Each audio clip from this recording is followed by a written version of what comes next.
Hello students, welcome back to our channel. और इस video में हम देखेंगे current affairs for June 4th week 2020। चलिए शुरू करते हैं पहले क्वेश्चन से। पहला क्वेश्चन कह रहा है कि किस राज्य सरकार ने कोरोना संक्रमण के कारण लॉकडाउन को 31 जुलाई तक बढ़ा दिया है।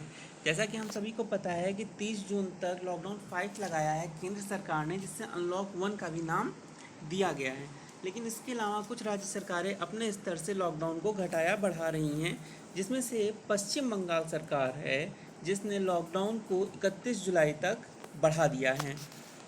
दूसरा क्वेश्चन कह रहा है फाइनेंशियल ईयर 2018-19 के लिए इनकम टैक्स रिटर्न भरने की समय सीमा को कब तक के लिए बढ़ा दिया गया है। तो ये याद रखिए, जिनको भी इनकम टैक्स रिटर्न भरना है उनके लिए खास है कि फाइनेंशियल ईयर 2018-19 के लिए इनकम टैक्स रिटर्न भरने की तारीख को 31 जुलाई सन 2020 तक के लिए बढ़ा दिया गया है। अगला प्रश्न कह रहा है बैंकिंग सुधार के लिए किस अध्यादेश को केंद्रीय कैबिनेट ने मंजूरी दे दी है। बैंकिंग सुधार के लिए आपको पता होगा कि अभी हाल ही में सभी कोऑपरेटिव बैंक्स को रिजर्व बैंक की निगरानी में लाने का अध्यादेश पास किया गया है। वैसे तो आरबीआई सभी बैंकों पर नियंत्रण रखता है और सभी फाइनेंशियल गतिविधियों पर सेबी नियंत्रण रखता है, लेकिन कोऑपरेटिव बैंक्स को हाल ही में रिजर्व बैंक की निगरानी में लाने का अध्यादेश पारित हुआ है। इसके बाद अगला प्रश्न कह रहा है पाकिस्तान की राजधानी में, अब आपको पता होना चाहिए पाकिस्तान की राजधानी क्या है, तो हमें पता है पाकिस्तान की राजधानी इस्लामाबाद है। पाकिस्तान की राजधानी में किस नाम से पहला हिंदू मंदिर बनाने की आधारशिला रखी गई है। तो पाकिस्तान की राजधानी में श्री कृष्ण मंदिर बनाने की आधारशिला रखी गई है। जैसा कि हम सभी को पता है कि माइनॉरिटीज़ को लेकर पाकिस्तान में आए दिन कॉन्फ्लिक्ट्स होते रहते हैं, उसी को ध्यान में रखकर श्री कृष्ण मंदिर बनाने का निर्माण कार्य शुरू किया गया है इस्लामाबाद में। नेक्स्ट क्वेश्चन कह रहा है कि विजडन WISDEN विजडन इंडिया के पोल के मुताबिक पिछले 50 वर्ष में सर्वश्रेष्ठ क्रिकेटर का पोल किस खिलाड़ी ने जीत लिया है। तो सर्वश्रेष्ठ टेस्ट क्रिकेटर का पोल जो है वह राहुल द्रविड़ ने जीता है। ये याद रखिएगा, राहुल द्रविड़ ने जीता है। और विजन इंडिया ने ही एक पोल किया है जिसमें टॉप 5 क्रिकेटर्स में विराट कोहली शामिल हुए हैं। और 2018 में इसी पोल में टॉप 5 क्रिकेटर्स पोल में भारत की महिला क्रिकेट टीम से स्मृति मंधाना जी शामिल हुई थी। तो ये विजन इंडिया एक पोल है जो क्रिकेट से संबंधित पोल करता है। इसके बाद अगला प्रश्न देखते हैं, प्रश्न 6। आज ही के दिन भारत की प्रथम महिला मुख्यमंत्री का जन्मदिन या जन्मदिवस मनाया जाता है, उनका नाम क्या है। तो आप लोगों को पता होगा भारत की पहली महिला मुख्यमंत्री और भारत की पहली महिला राज्यपाल दोनों ही उत्तर प्रदेश से हैं। भारत की उत्तर प्रदेश राज्य से पहली महिला मुख्यमंत्री हमें मिली थी सुचेता कृपलानी जी। अगर आपको इतना ही पता है तो आप लगा लेंगे, इसके लिए आपको इनका जन्मदिवस पता होने की ज़रूरत नहीं है। हालांकि इनका जन्मदिवस जो है वह 25 जून को होता है। और ये उत्तर प्रदेश की चौथी सीएम थी। सन 1963 से 1967 के बीच ये उत्तर प्रदेश की सीएम रही हैं। उत्तर प्रदेश की चौथी सीएम थी और इनका जन्मदिवस 25 जून को होता है। और ये भारत की पहली महिला मुख्यमंत्री थी। इसके बाद अगला प्रश्न देखते हैं हम, भारत के बाहर किस देश ने पहली योग यूनिवर्सिटी खोलने की आधारशिला रखी है। तो हमें पता है भारत के बाहर पहली योग यूनिवर्सिटी, ये क्वेश्चन बहुत सिंपल है, अमेरिका में रखी गई है आधारशिला पहली योग यूनिवर्सिटी खोलने की। जो इम्पोर्टेंट है वो ये है कि अमेरिका में कहाँ, लॉस एंजलिस में। और दूसरी चीज़, योग यूनिवर्सिटी का नाम जो है वो स्वामी विवेकानंद योग यूनिवर्सिटी रखा गया है। तो योग यूनिवर्सिटी का नाम स्वामी विवेकानंद योग यूनिवर्सिटी है और यह लॉस एंजलिस में है, अमेरिका में। अगला है, केंद्र सरकार ने उत्तर प्रदेश के किस जनपद में प्रदेश के चौथे इंटरनेशनल एयरपोर्ट को मंजूरी दी है।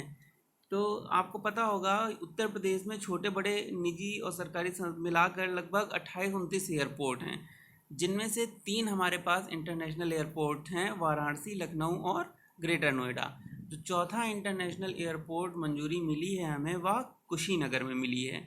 तो चौथा इंटरनेशनल एयरपोर्ट उत्तर प्रदेश में कहाँ पर है, फ्यूचर में कुशीनगर में खोला जाएगा या प्रस्तावित हो गया है। अगला प्रश्न है, भारत में अब तक कोरोना वायरस के संक्रमितों की संख्या कितनी है। तो ये याद रखिएगा कि ये आंकड़ा बदलता रहता है, इसके लिए आपको अपडेट रहना पड़ेगा। तो 26 जून तक जो आंकड़े आए हैं उनमें 4,91,741 लोग कोरोना वायरस से भारत में संक्रमित हुए हैं और इस आधार पर भारत का स्थान विश्व में चौथे नंबर पर है। लेकिन कोरोना वायरस से होने वाली मृत्यु दर भारत में काफ़ी कम है। इन 5 लाख लगभग 5 लाख लोगों में केवल 15,319 मौतें दर्ज की गई हैं। इसके बाद अगला प्रश्न हम देखते हैं, महाराष्ट्र के नए मुख्य सचिव के रूप में किसे नियुक्त किया गया है? यह नाम पर आधारित है। महाराष्ट्र के नए मुख्य सचिव के रूप में संजय कुमार जी का चयन किया गया है। अगला प्रश्न आता है, हाल ही में किस राज्य ने वर्ष 2020 का ई पंचायत पुरस्कार जीता है? तो ई पंचायत पुरस्कार पहले स्थान पर रहे हैं कैटेगरी 1 में हिमाचल प्रदेश ने जीता है। आप लोगों को पता होगा कि ई पंचायत पुरस्कार जीतने की राशि जो है लगभग 50 लाख रुपए है। 50 लाख रुपए मिलता है कैटेगरी 1 में जो प्रथम स्थान पर रहता है उसे। दूसरे स्थान पर कौन रहा था? छत्तीसगढ़। कभी कभी रनर अप पूछ देते हैं, तो दूसरे स्थान पर कौन था? छत्तीसगढ़ था। और तीसरे स्थान पर महाराष्ट्र यूपी संयुक्त रूप से थे कैटेगरी 1 में। तो यूपी का स्थान अगर पूछा जाएगा तो तीसरे स्थान पर थे महाराष्ट्र के साथ संयुक्त रूप से। ये जो उत्तर प्रदेश के एग्ज़ाम्स हैं उनके लिए आवश्यक हो जाता है। अगला प्रश्न कह रहा है, किस राज्य की सरकार ने हाल ही में छात्रों के लिए एकटू खेलो एकटू पढ़ो नामक योजना शुरू की है? एकटू खेलो और एकटू पढ़ो यह योजना एक्टिविटी बेस्ड लर्निंग के लिए है। छात्रों को एक्टिविटी बेस्ड लर्निंग के द्वारा कुछ नया सिखाने के लिए यह योजना शुरू की गई है भारत के त्रिपुरा राज्य में। त्रिपुरा जो 7 सिस्टर स्टेट में मेघालय, असम और नागालैंड, मणिपुर के बीच में स्थित है, छोटा सा राज्य, वहाँ पर यह योजना शुरू की गई है। इसके बाद अगला प्रश्न हम देखते हैं, हाल ही में हुई घोषणा के अनुसार कुशीनगर यूपी में कौन सा अंतर्राष्ट्रीय एयरपोर्ट बनेगा? तो यह भारत में उत्तर प्रदेश का चौथा इंटरनेशनल एयरपोर्ट होगा। बी ऑप्शन इसका सही हो जाएगा। अगला प्रश्न कह रहा है, विश्व उपभोक्ता अधिकार दिवस कब मनाया जाता है?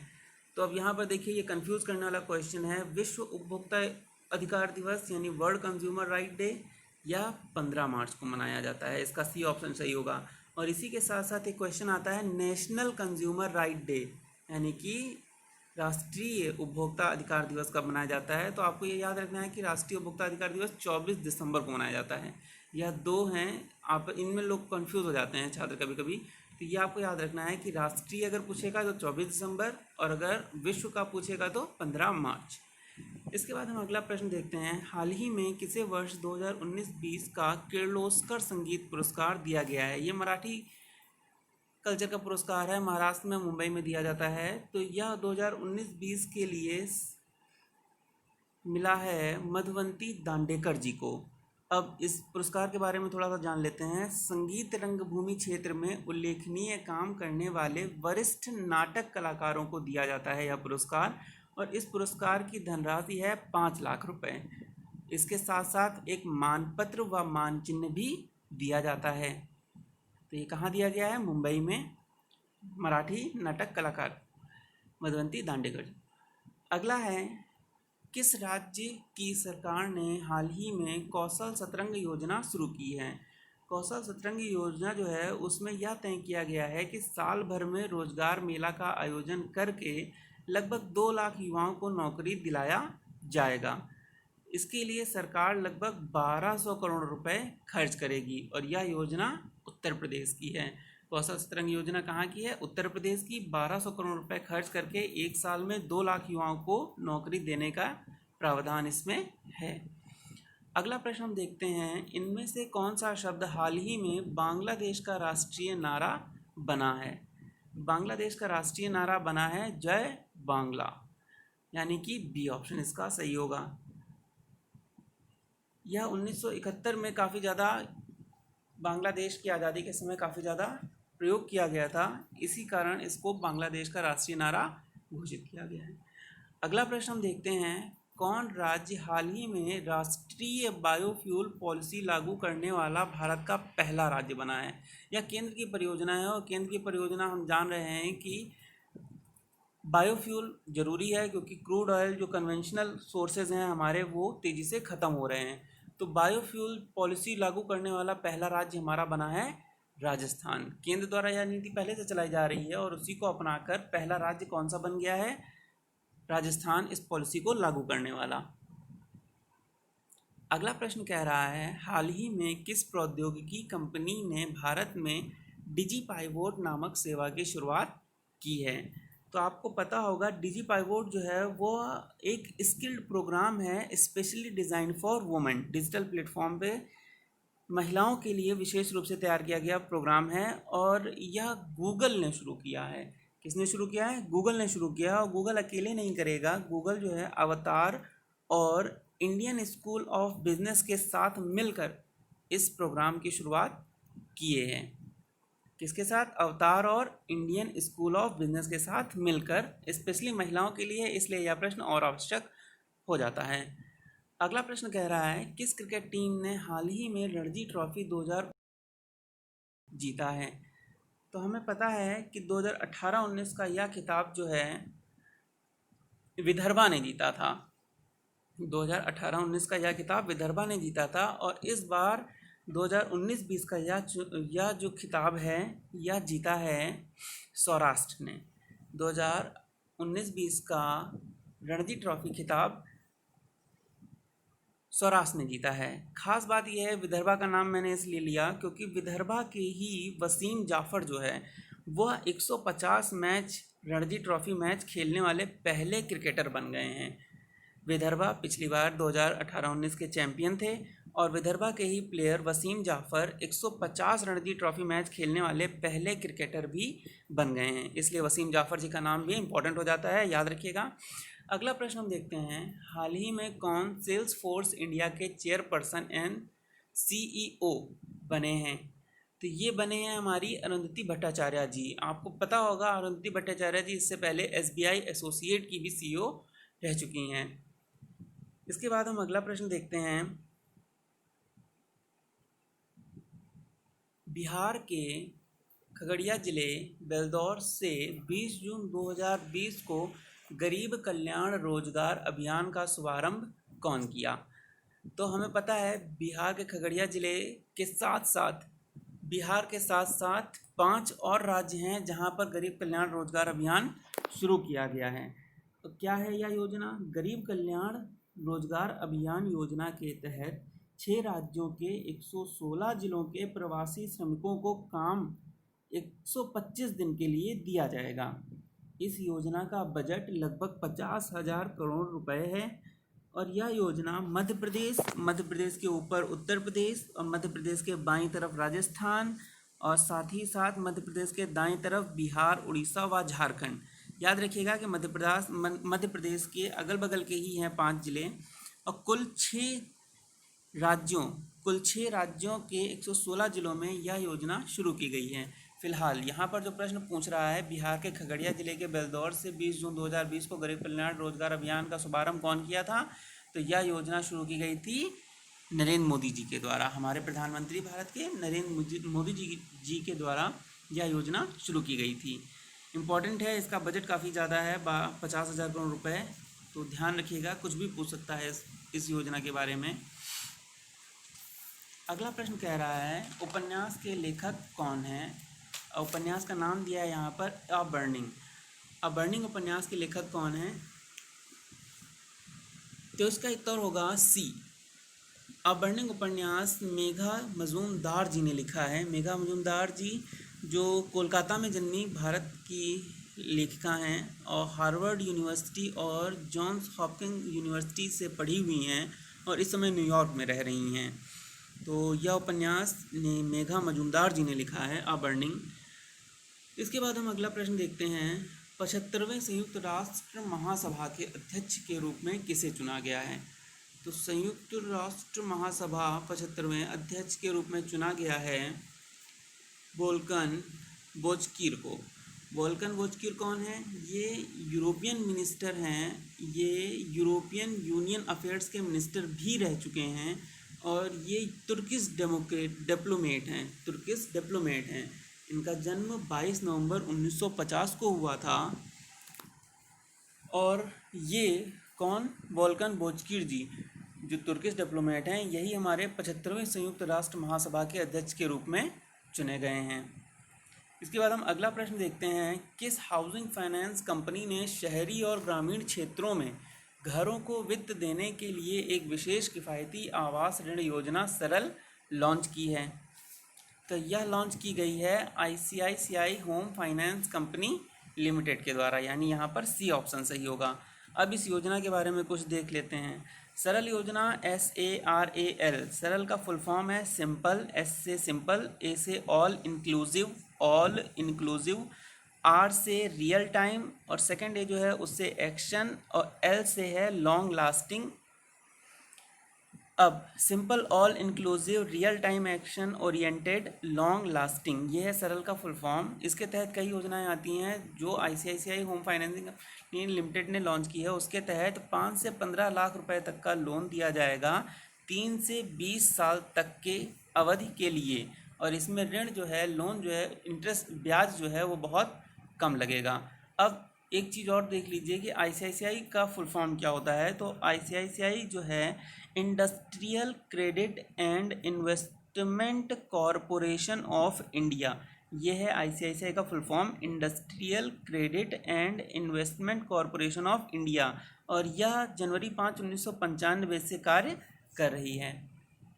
अगला हम देखते हैं प्रश्न, किर्गिस्तान के नए प्रधानमंत्री के रूप में किसे नियुक्त किया गया है? तो किर्गिस्तान के नए प्रधानमंत्री जो हैं वो हमारे बने हैं कुबाटबेक बोर्डोव। आपको पता होगा कि ये किर्गिस्तान के डिप्टी प्राइम मिनिस्टर थे इससे पहले, और ये किर्गिस्तान के पहले डिप्टी प्राइम मिनिस्टर थे। इनका जन्म 15 दिसंबर 1964 को हुआ है और यह इस समय 55 वर्ष के लगभग हैं, और ये किर्गिस्तान के नए प्रधानमंत्री के रूप में चुने गए हैं। इसके बाद हम अगला देखते हैं प्रश्न, जनवरी 2021 से शुरू होने वाले कितने वर्षों के लिए संयुक्त राष्ट्र सुरक्षा परिषद के गैर स्थायी सदस्य, हमने आपको बताया है संयुक्त राष्ट्र security council, United nation security council में 15 सदस्य होते हैं, 5 स्थायी हैं और 10 अस्थायी हैं। जो 10 अस्थायी हैं उनका चयन हर 2 वर्ष के लिए किया जाता है। तो ये चीज़ अगर आपको पता है तो यहाँ दिक्कत नहीं होगी उत्तर देने में। भारत को 8वें कार्यकाल, कुल 16 कार्यकाल हुए हैं अभी तक, जिनमें से भारत 8 बार चुना गया है। 8वें कार्यकाल के लिए निर्विरोध चुना गया है। कितने सालों के लिए? 2 साल के लिए। जनवरी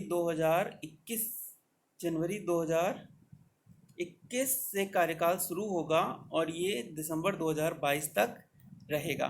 तो 2 वर्ष के लिए चुना गया है 8वीं बार कुल 16 में से।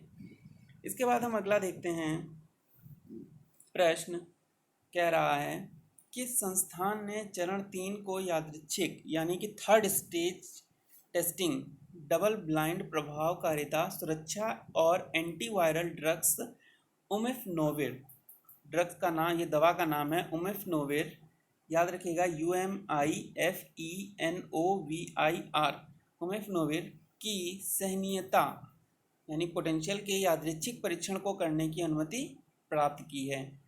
अब आपको बता दें कि CSIR, central drug research institute, इसने कोविड-19 के लिए उमिफनोविर के थर्ड स्टेज टेस्टिंग को मंजूरी प्रदान की है। The central drug research institute जो है हमारा, यह 1951 में बना था और इसके डायरेक्टर इस समय तपस कुमार कुंदू जी हैं।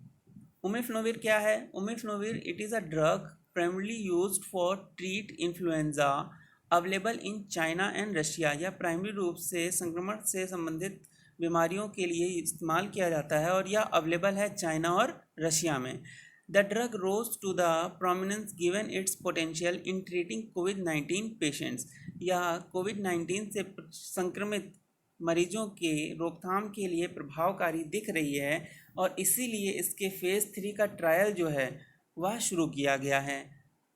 अब इससे एक क्वेश्चन और बन जाता है कि इसका फेज़ 3 का ट्रायल हो कहाँ रहा है। तो इसका फेज़ 3 का ट्रायल जो है वो लखनऊ के doctor Ram Manohar Lohia institute of medical science और KGMU, king George medical university, ये दोनों मिलकर कर रहे हैं।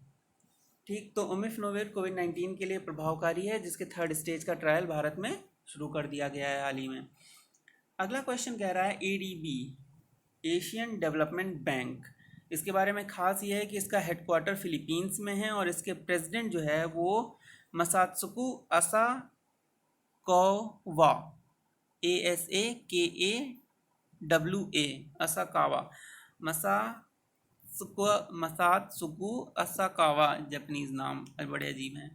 खैर, एशियन डेवलपमेंट बैंक फाउंडेड था 19 दिसंबर 1966 में और इसमें कुछ 68 कंट्रीज मेंबर हैं। अब क्वेश्चन क्या पूछ रहा है, एडीबी के एशियाई विकास आउटलुक रिपोर्ट के अनुसार 2021-22 में भारतीय अर्थव्यवस्था को कितने प्रतिशत तक बढ़ना है।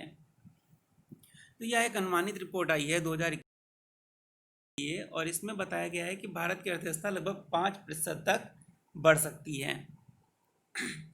इसके बाद अगला प्रश्न कह रहा है, भारत के ग्रामीण और दुर्गम क्षेत्रों में कोविड-19 परीक्षण के लिए भारत की पहली संक्रामक रोग निदान प्रयोगशाला का उद्घाटन और झंडारोहण किसने किया। तो हमें पता है अगर स्वास्थ्य से रिलेटेड है तो मोस्टली स्वास्थ्य मंत्री जो हैं केंद्रीय वही करेंगे। तो इस समय केंद्रीय स्वास्थ्य मंत्री यूनियन हेल्थ मिनिस्टर कौन है हमारे, डॉक्टर हर्षवर्धन जी। तो उन्होंने ही इस प्रयोगशाला का उद्घाटन और झंडारोहण किया है।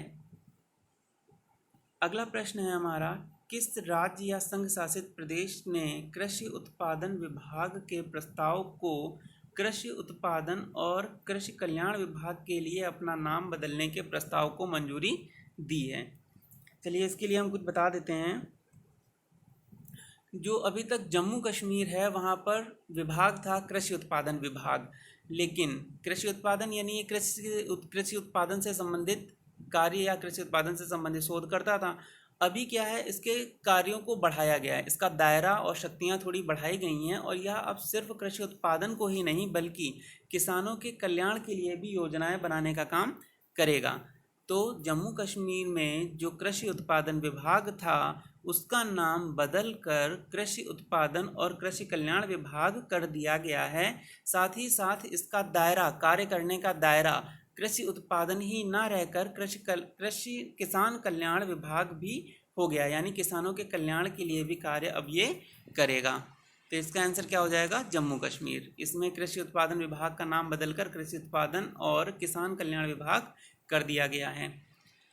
अगला प्रश्न कह रहा है, पूर्व लोकसभा सदस्य और जनलक्ष्मी सहकारी बैंक के संस्थापक का क्या नाम था, जिनका निधन 80 वर्ष की आयु में नासिक महाराष्ट्र में हुआ। अब इस प्रश्न में देखिए सभी डिटेल्स दे दी गई हैं, यानी कि जो जिनकी मृत्यु हुई है उनकी उम्र 80 वर्ष थी। नासिक महाराष्ट्र के नासिक में उनका निधन हुआ। पूर्व लोकसभा सदस्य भी रह चुके हैं और साथ ही साथ जनलक्ष्मी सहकारी बैंक के संस्थापक भी थे। तो कौन थे ये थे हमारे, सी ऑप्शन सही है इसका, माधवराव बलवंत पाटिल जी। इनका निधन 80 वर्ष की आयु में नासिक महाराष्ट्र में हुआ। अगला प्रश्न कह रहा है, यूनिवर्सल सोमपो जनरल इंश्योरेंस कंपनी के साथ साझेदारी में किस बैंक ने स्वास्थ्य बीमा पॉलिसी शुरू की है। तो यह योजना जो है यह कर्नाटक में शुरू की गई है, कर्नाटक बैंक के द्वारा, और यह स्पेशली कोविड-19 से अफेक्टेड पीपल या कोविड-19 के लिए शुरू की गई है।